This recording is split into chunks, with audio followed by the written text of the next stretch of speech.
Hola, buenos días, bienvenidos y bienvenidas a la primera conferencia técnica del presente año denominada Estadísticas de Género en Statistics Norway. La presentación del día de hoy será en inglés, lamentablemente no tenemos traducción simultánea, pero vamos a ir ayudando, digamos, para poder hacer llegar las consultas a Karin durante el presente evento. So, a special greeting to Karin Graham, who will be joining us this morning at the conference. Thank you for giving us the opportunity to learn about the experience of Statistics Norway in this area. We are very happy to have you today with us. Un saludo especial a Karin Graham, que nos estará acompañando esta mañana en la conferencia. Gracias por permitirnos conocer en detalle la experiencia de Noruega. Karin Graham es asesora en Statistics Norway. La profesional cuenta con una maestría en Sociología y es responsable de coordinar estadísticas de género y estadísticas de igualdad en la Oficina de Estadística de Noruega. Al final de la presentación de Karin tendremos un espacio para contestar sus preguntas, las cuales pueden hacernos llegar a través del chat.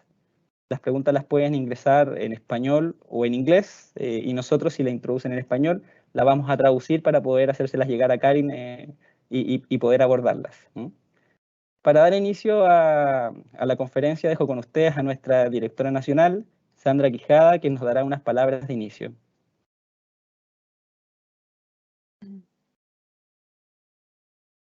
Muchas gracias, Leonardo. Muy buen día a todos y todas quienes nos acompañan el día de hoy.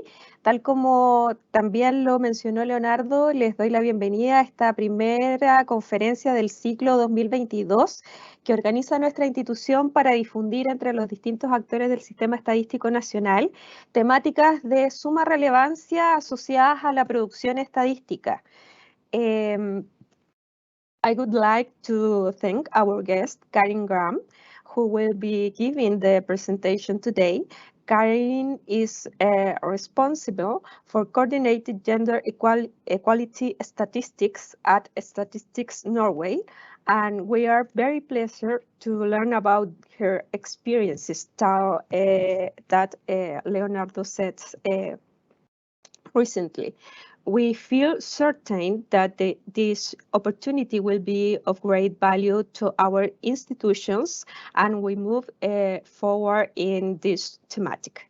Quiero agradecer a nuestra invitada, Karin Graham, quien nos va a presentar el día de hoy. Como ya Leonardo nos dijo, ella es responsable de coordinar las estadísticas de igualdad de género en las estadísticas de Noruega, la Oficina de Estadísticas de Noruega, y estamos muy contentos de conocer esta experiencia y convencidos de que va a ser una estancia muy provechosa para todas nuestras instituciones en lo que nos queda de camino por recorrer en el futuro. Desde la cuarta conferencia mundial sobre la mujer en Beijing, realizada en 1995 y su actual plataforma de acción, se ha insistido en integrar las temáticas de género como estrategia global para promover la igualdad en todas las áreas de desarrollo social.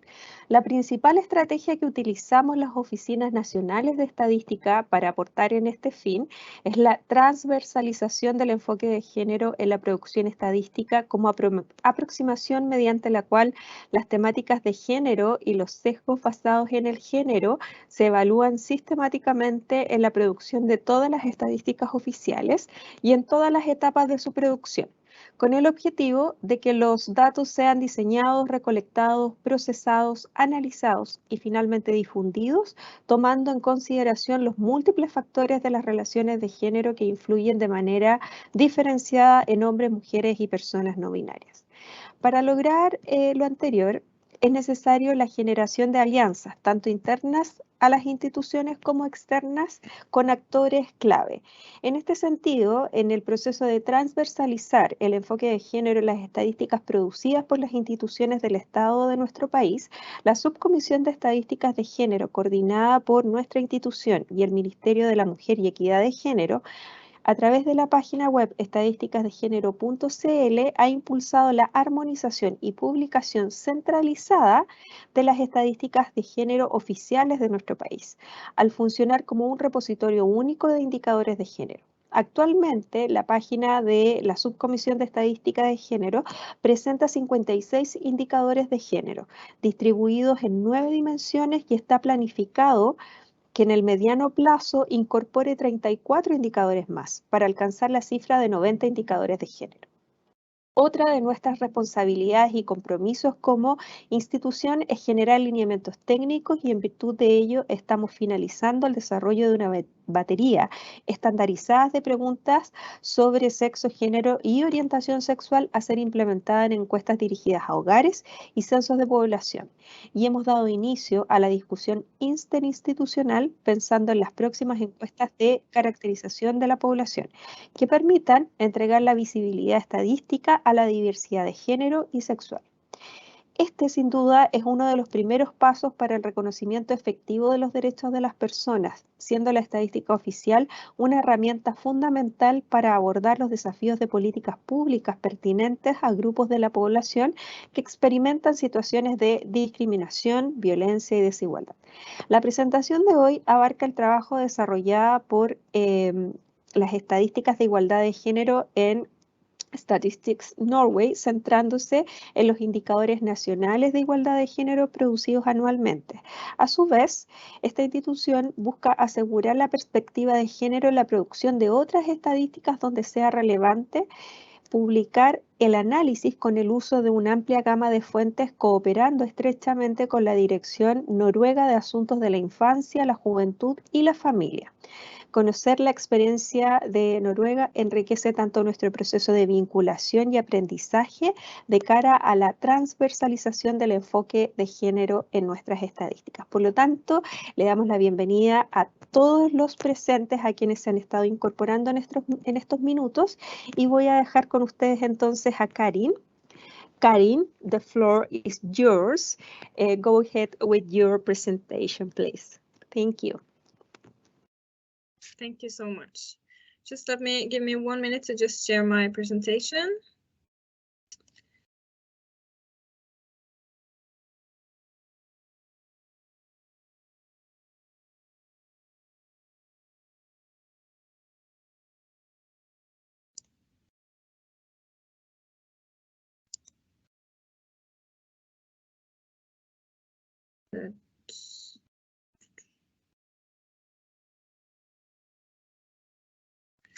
So can someone confirm that they don't see my notes and that you see my presentation?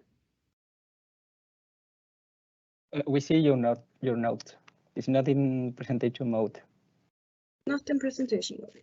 Okay. We already tested this, so let me try again.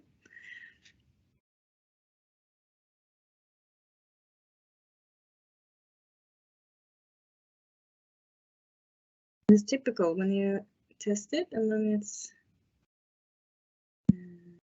again.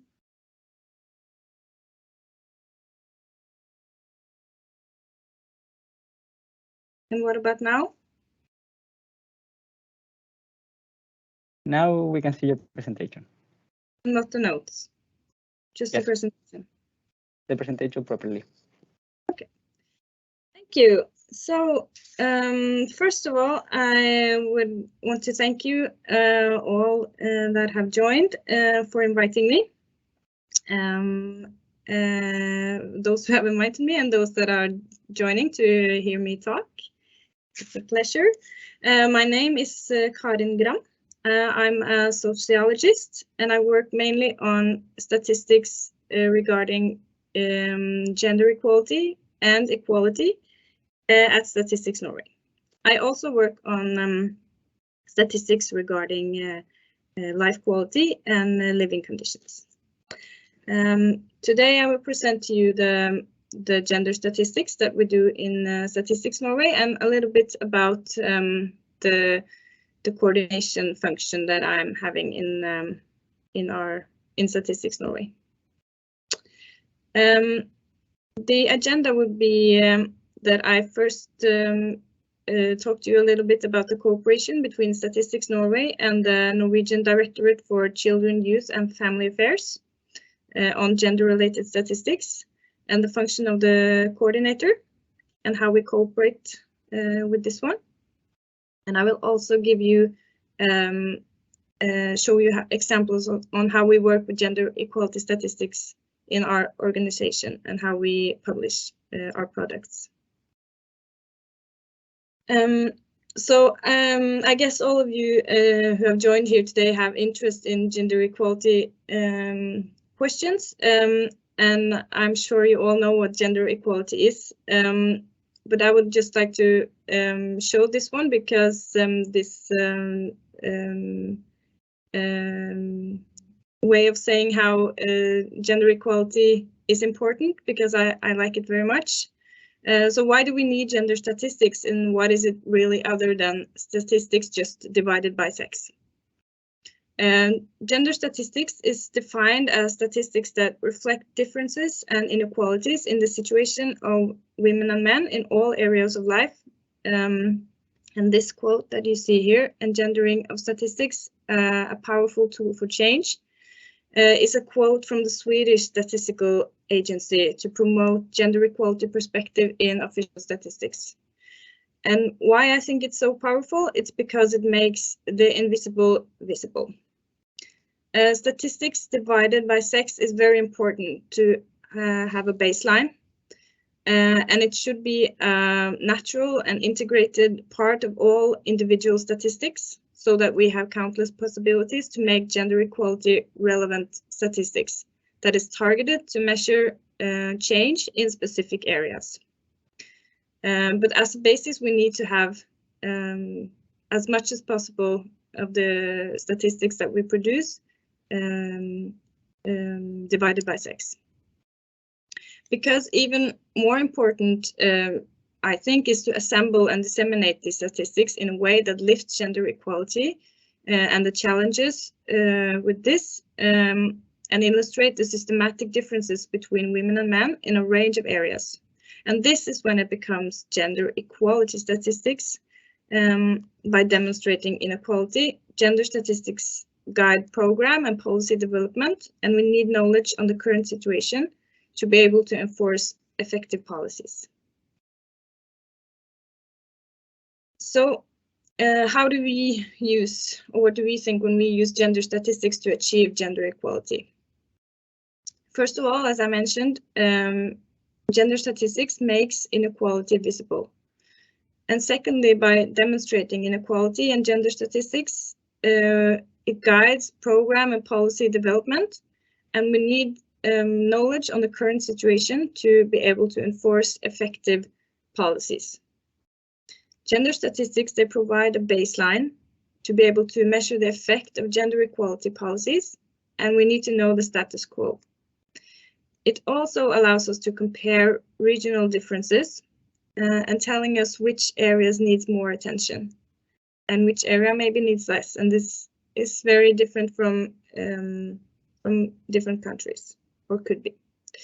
Gender statistics enable us to monitor the progress in gender equality, and it makes us report results of imposed policies that have already been made, so that we are able to raise awareness and advocate.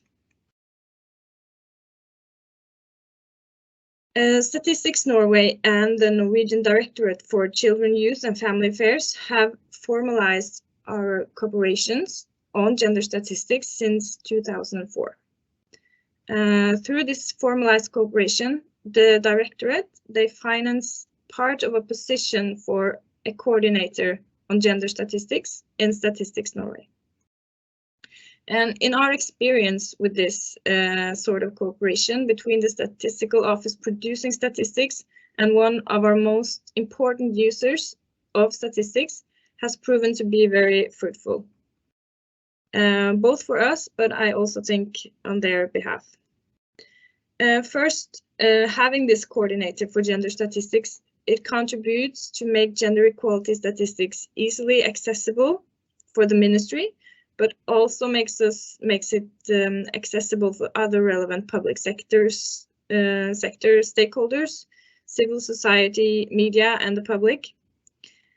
Statistics that reflect gender equality often implies collecting statistics from many different statistical areas that we have in Statistics Norway, And sometimes it also means putting statistics together in a new way. Sometimes it also means finding new data sources and making statistics in Statistics Norway with those new data. Second, we also believe that a close dialogue between users and producers of statistics in the long run will make statistics more relevant, and it will better meet user needs. And as a consequence of this, it will also improve the quality of the statistics that we produce. The cooperation with the directorate is secured by a framework agreement that runs until one of the parties end it. And we also agree upon a yearly contract to define some priorities and specific tasks to be carried out each year. However, I must stress that this contract doesn't give the ministry or the directorate opportunity to control what Statistics Norway chooses to publish. We have a very independent role, and this is a very important principle that can never be overcome by political authorities, neither by this type of contractual cooperation. So this is very important, and we have a close dialogue on what we can deliver, and if we can't, we have the opportunity to tell them why. The role of the coordinator, although I've said some of what the role is or why we have it, but it is to ensure that official statistics has a gender perspective. We have some examples on wage statistics where they a long time ago did not put sex as a variable in their statistics, and this was never changed.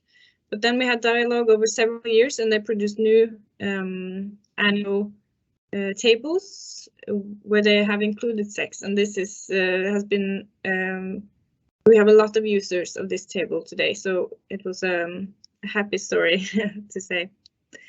The coordinator is also to serve as a link to governmental bodies such as the directorate and ministry, and also the municipalities, and also media and other users of gender statistics like students and so on.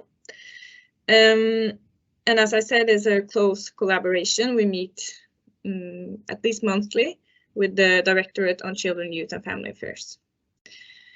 The coordinator is the expertise on statistics that reflect gender equality and other discrimination issues. We do international reporting and participate in international meetings like this. Although a lot of the reporting has been happens automatically, we still do some of that. The coordinator maybe mostly disseminate gender statistics and do analysis. And as I'm being a sociologist myself, that's maybe what I spend most of my time doing. We also use existing data or get new data to describe gender and other equality issues through analyzing. And we participate in regular meetings and regular information sharing on gender statistics, both formal and informal.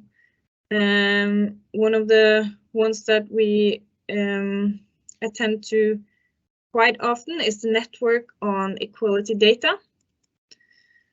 And this network on equality data is a cross-sectoral network on gender equality data in Norway. The network contains our relevant ministries and other gender equality bodies, and we meet at least twice a year. This is a meeting place for data users and data producers within the field of equality and also anti-discrimination. And this meeting has several aims, and those are to coordinate work on statistics, analysis, and development of new research. It is to exchange experiences and knowledge and strengthen the quality of gender equality relevant data across sectors. It is to ensure high quality in the already presented statistics and also identify gaps regarding equality data and contribute towards closing these gaps. So in short, the objective of the network is information sharing, avoiding overlap is very important, and facilitate cooperation. Today, the members are the Norwegian Labour and Welfare Administration, the Norwegian Directorate for Education and Training, the Norwegian Directorate of Health, and the Directorate of Integration and Diversity, Statistics Norway, and the Directorate on Youth, Children, Youth and Family Affairs.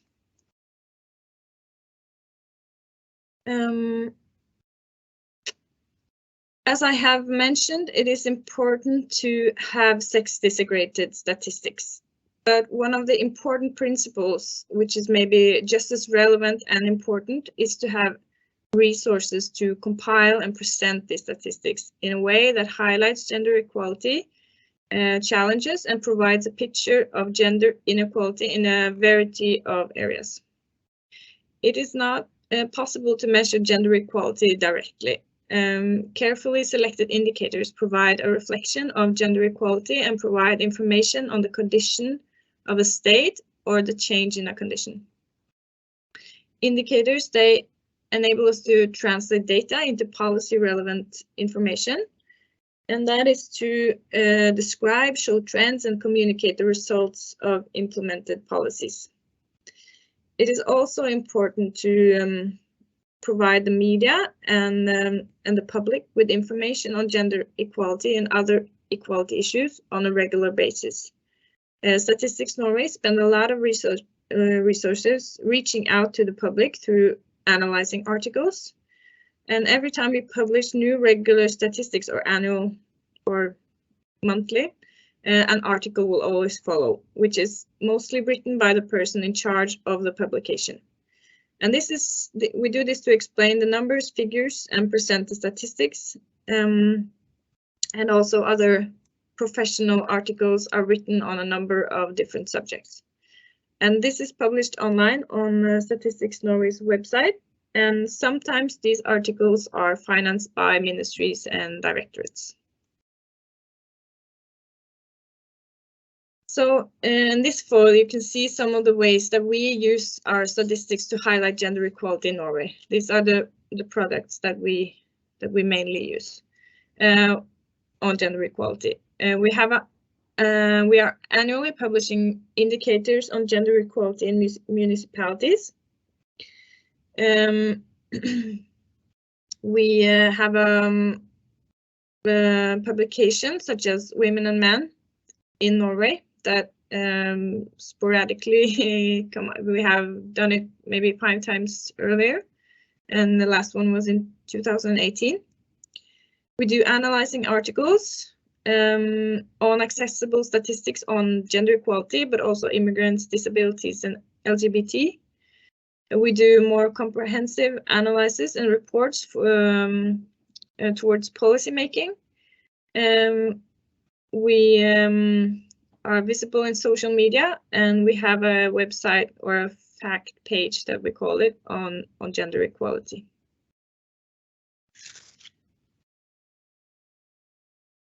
So I will present to you some of the products that we have. And let's start with our annual indicators for regional gender equality. These indicators were first produced or published in 2008, and they are 12 carefully selected indicators based on the relevance to the Norwegian gender equality context. They measured gender equality at a local but also a national level over time, or since 2008 until 2020. And new 2021 and 2022 will come later. And they cover all 359 municipalities in Norway. All the indicators are based on available administrative register data, and also this data has to be able to break down to a municipal level. Norwegian municipalities are meant to use this tool for governance and for reporting.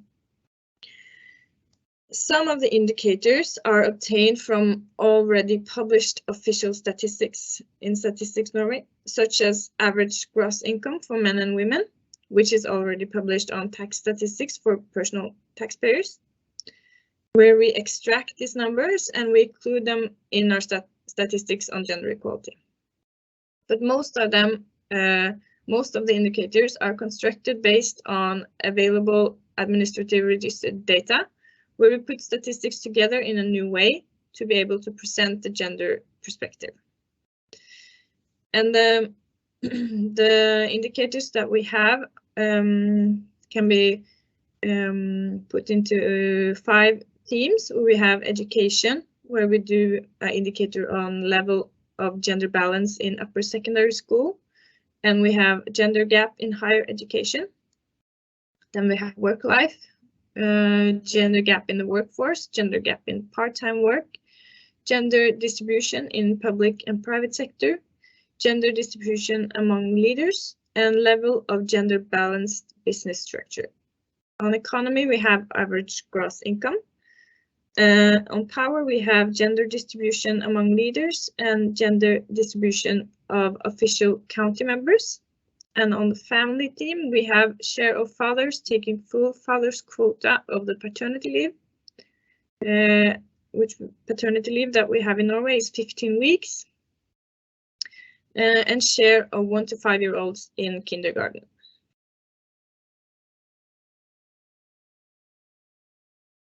So the question on what are the main gender equality issues in Norway would probably get a dozen different answers, but from the statistical point of view and by using the indicators, we have some of the answers, or at least we can see some trends, and that's the point of these indicators. Since the indicators quite widely cover some hard facts on gender equality, we can analyze the results for one indicator more thoroughly by looking into other data. For example, one of the main gender issues in Norway is the share of women working part-time compared to men. And this is illustrated in figure 1. The top column is for the entire country, and as you can see, 70, or maybe you can see, but I don't know what it is, 17% of all men work part-time, while this goes for 37% of women. And these are the facts, but what is the explanation? Then we have to dig deeper into other statistics in Statistics Norway that show us that, for example, men and women work in very different industries.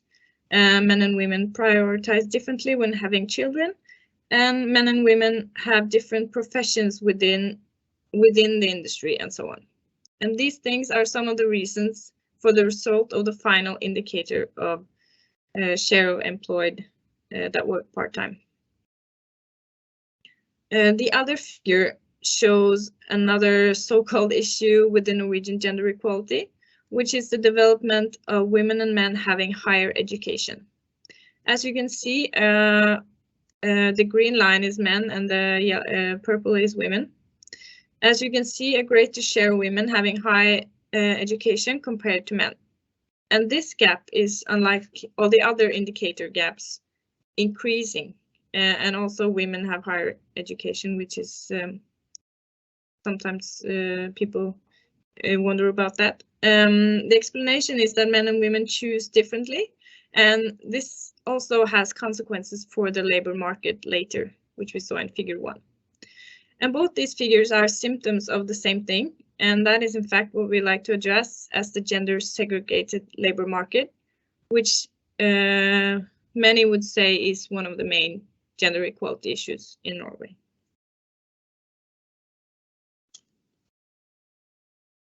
So the coordinator is also the editor and project leader for this publication that you see here, Women and Men in Norway. which was last published in 2018.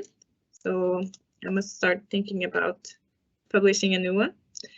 This publication is a result of contribution from 7 divisions in Statistics Norway and present gender relevant statistics available in Statistics Norway in a user-friendly way. And if you want to look into this publication on your own, we have translated it to English, so I can send you the link if anyone's interested after this meeting. The themes that we talk about in this booklet is population, fertility, births and children, education, equality in the workplace, distribution of financial resources or economy, culture and media use, time use, crime, power and influence, immigrants and Norwegian-born to immigrants, illness and health, and regional differences in gender equality, which are the indicators that I presented to you just earlier.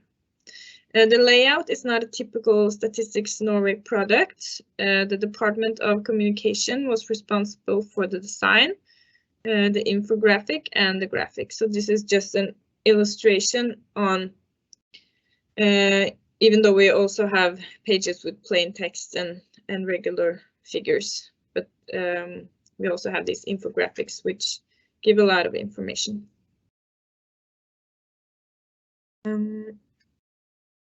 The coordinator's role is also to implement reports covering policy relevant issues on behalf of and financed by the Ministry of Children and Equality, such as the one illustrated here.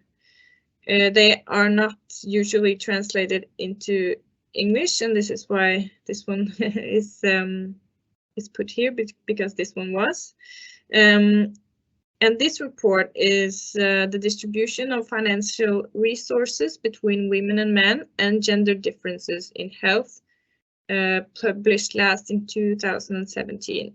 And often published every 5th year, so I'm expecting it to show up as an order in not very long. This report highlights the distribution of financial resources between the sexes and was an attachment to the state budget that year.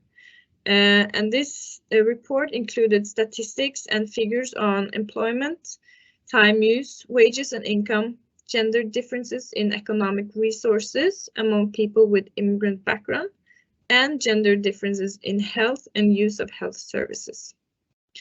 And it was also a collaboration between several departments within Statistics Norway. The goal is to give the authorities a status quo of the gender equality situation and to stress some of the greater and smaller issues for the years to come. Data is based on, or this year was based on labor market statistics, time use surveys, wage statistics, income statistics, and health statistics produced in Statistics Norway. And maybe more than, except for the indicators that are annually, this we produce very often web articles to communicate the subject to the public and make it easily usable for the media. We do articles, reports, and we run tables by order. And articles such as these and gender and other equality relevance are usually published 3 or 4 times each year.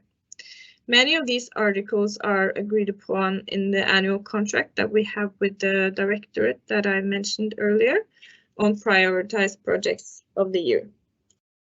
As an example, this year we will produce one analysis on differences in living conditions and quality of life among men and women in different phases of life, and another on prevalence of discrimination between different groups like immigrants and LGBT and so forth. For these articles, we make use of other sources than just administrative register data. We also use surveys. Like I mentioned, for the indicators, we only use register data that can be broken down to local level. We also encourage other statistical divisions in Statistics Norway to write articles in their field with a gender perspective, and they often do, so we contribute on these articles as well. So here we have a few years back as an example, but because not all of the articles are gender equality relevant, but as I said, also LGBT and immigration and so forth.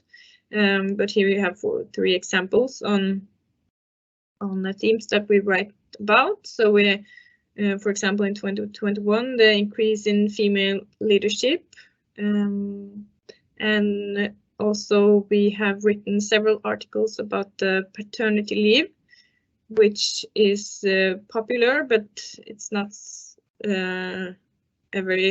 it's not so weird, because if the fathers don't take the paternity leave, the whole leave will be shortened. And also about the education gap and the increasing education gap that I mentioned earlier. The Department of Communication also makes us visible in the social media and put together a web page with tables and figures that update automatically with gender equality relevance. So this was what I had prepared, and I'm looking forward to hearing your questions. I hope there are some, and if I can't answer them now, I will try to get back to you later. So thank you so much for your time. I wish I could see you all, and I wish I could speak Spanish so I could join in a regular way. So thank you so much. Thank you very much for your presentation, Karin. Now we would like to read some of the questions that the audience asked when they were registering, another question that they added during the presentation. Muchas gracias, Karin, por la presentación. A continuación pasaremos a revisar algunas de las preguntas que la audiencia ha dejado al momento de la inscripción y algunas que nos han hecho llegar durante la presentación. So I will start with some questions. The first one, has Statistics Norway created new indicators to ensure a gender perspective after the COVID pandemic? This is the first one. The second, how is transferred the information? How is the transfer of the information between the different government agencies that produce data by gender in Norway carried out?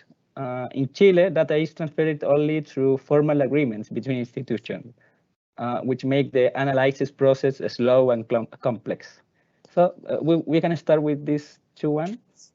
Yeah, I think you have to repeat the second one, but I can start with the first one. Okay. We have not made very much COVID relevant statistics yet, but what we did do is the surveys that we have done during the pandemic. We are using those to try to say something about gender differences during that period. And as an example, we did the quality of life survey during the start of the pandemic, and then 1 year later. And we didn't see that much gender differences in that period, even though we saw differences in the life quality among the population. We didn't see very big differences between men and women on that period. But we have the National Welfare Directorate. They publish statistics on people who lost their jobs and so forth. And we do that as well, but we get the data from this welfare institution and we publish them a bit later. So so the statistics that are published on the COVID situation and the differences between men and women on losing their jobs and so forth during the pandemic was on the National Welfare Directorates. They were producing the numbers that we needed while they were running, sort of. Yeah. Thank you. Second I will one, repeat the second question. Yeah. How is the transfer of information process between different government agencies that produce data by gender in Norway? In Chile, for example, data is transferred only about considering through formal agreements between institutions. So this situation makes the analysis process slow and complex because the information is not going quickly between different institutions. Okay. My experience is that I don't know if the person means the practical sharing, transfer of information we have, but we have, as a coordinator, I have a contact person in the directorate. So because of our formal agreement, we can, we do, of course, agree on those analyzing articles and so forth. We meet in October the year before, and we make the we slightly make a talk about what we want to analyze about, and we discuss that back and forth in this meeting, and then we go back to our desks and we formulate what our data tells us that we can give them based on what they want.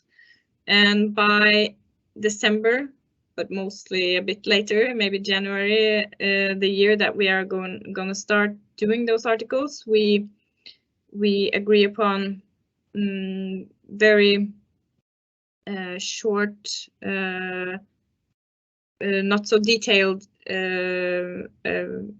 problems that we are going to analyze, and then we have the whole rest of the year to do that, and then I have the responsibility to just finish that during the year that we have planned it for, and as long as we are within that year, they don't they are not expecting to have it at a certain date or something. So we just have some dialogue by email, some phone calls, some meetings, and we are keeping them updated on where we are in the process. But my experience is that we have effective dialogue and effective transfer of that information. And our statistics in Statistics Norway,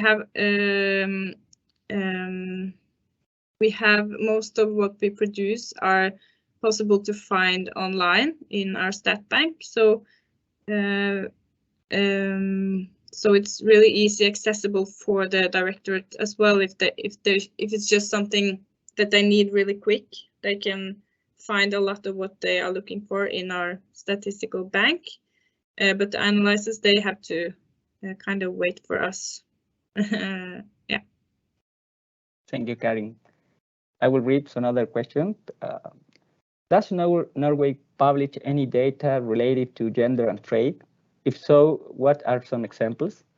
And another one, how do you engage in dialogue with sexual diversity advocacy groups? How do you incorporate them into the discussion on the generation of gender statistics?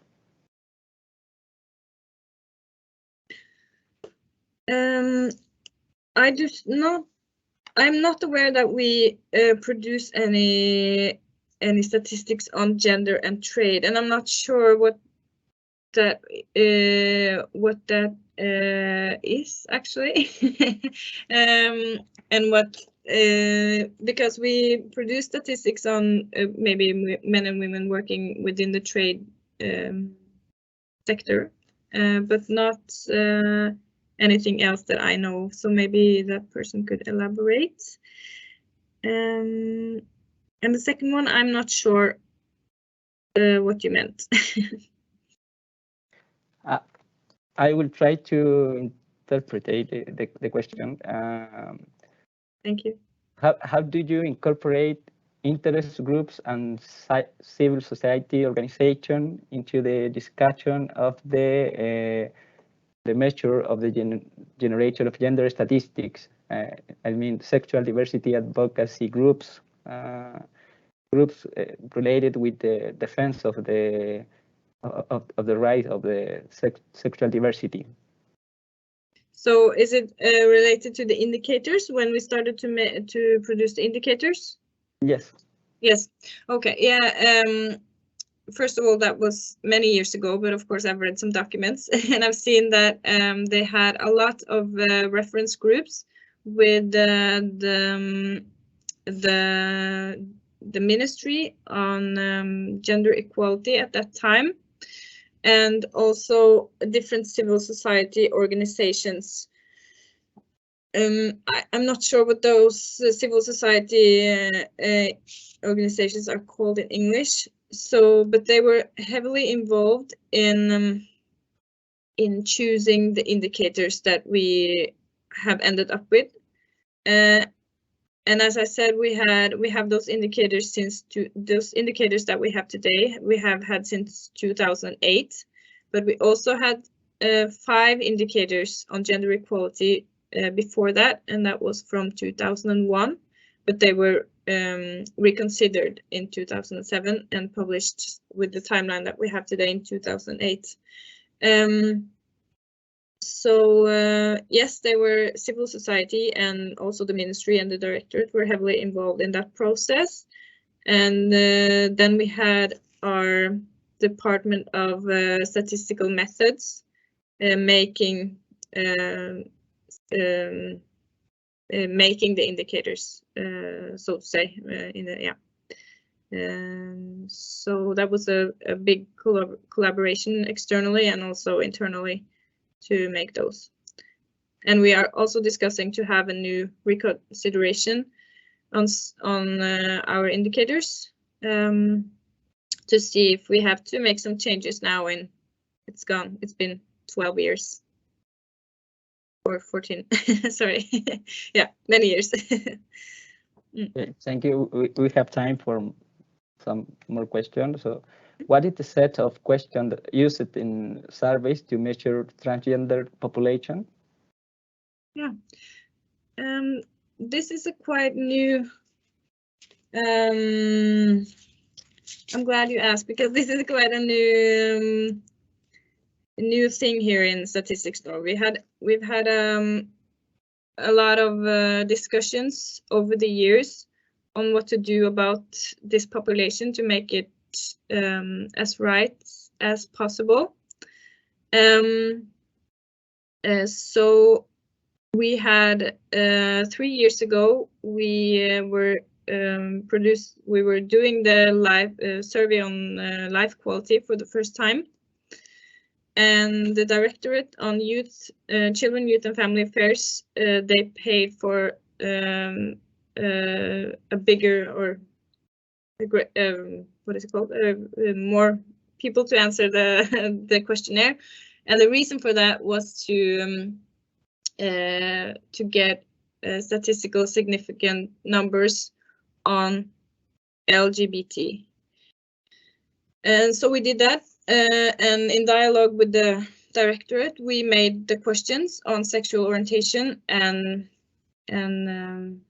gender identity. And the first 2 rounds, we had no problems getting the correct population for LGB, but we were struggling with the transgender or gender identity. So for this year, we just did the survey. We included new questions on gender identity, and I think we now I think the group now is we have so many questions on different gender identities, so that we have managed to capture all the different aspects of being transgender. We haven't just asked transgender. There's a lot of different categories that you can choose to tick onto. So now we have finally been able to collect data on sexual orientation and gender identity in a way that we want. results have not been published yet, and I have not seen the numbers because the survey was just ended last week. But we're hoping that we're getting significant numbers on that this time. Maybe I could present you another time about this work because it's very, very interesting, and we have done a lot on that field the last years. That will be very interesting for us, for our experience also. I will read another question related with what is the appropriate age and manner of asking question of gender identity and sexual orientation? In the life, we only have that one survey at the moment with where we ask on gender equality and sexual orientation, but it is from that survey goes from 16 years to 80. Yeah, so we asked them to all the whole population. Yeah. Thank you. And another question: small area estimation techniques have been used in surveys to measure gender statistics, thinking about territorial desegregation. One more time, sorry. There was small area estimation techniques have been used in surveys to measure gender statistics, thinking about territorial desegregation of the estimation. I think this question I have to answer later. I'm not sure. Maybe you can send it to me and I can respond. Okay. More indirectly than in this forum. Sorry. No, don't worry. I think that we can read the last one. Has Statistics Norway evaluated the impact of their statistics? Are they used for research, public policy, or civil society consultation? And how is the impact measured? It's been some years since we have done that, but we can check how many views we have online when we publish new statistics every year. We know how many are clicking on that page on that day when we publish, and also how long they stay and how long if they read our articles. And we still find it valuable to publish it. And even though I don't that much anymore have contact with the municipalities, I know they still use it for their yearly reporting to the state when they do their annual reports. They use some of the indicators, or they have to use some of the indicators in those reports. That is to say, that's not by itself an indicator that they are good indicators. But like I said before, we are probably doing an evaluation in not so long to know if we have to do some adjustments and maybe include some indicators and maybe remove some of them or change them. But that's a discussion you have to have. You will also break the timeline. So yeah, it's pros and cons. Thank you, Karin. With that question, I think that we end the space for questions. Then we can send you some questions that we didn't have time to read them right now. Yes.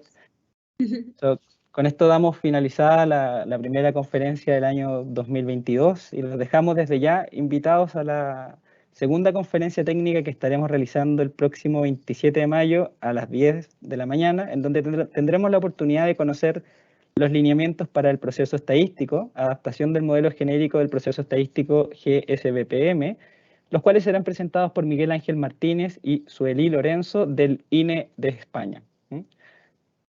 Finally, we would like to thank Karin again for her presentation and for having joined us in this important activity and for answer all the questions that we make you.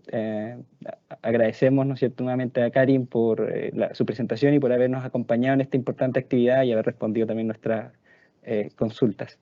Que tengan todos y todas una excelente jornada y esperamos verlos y verlas nuevamente en alguna de nuestras próximas actividades. Adiós y un buen día. Thank you for having me.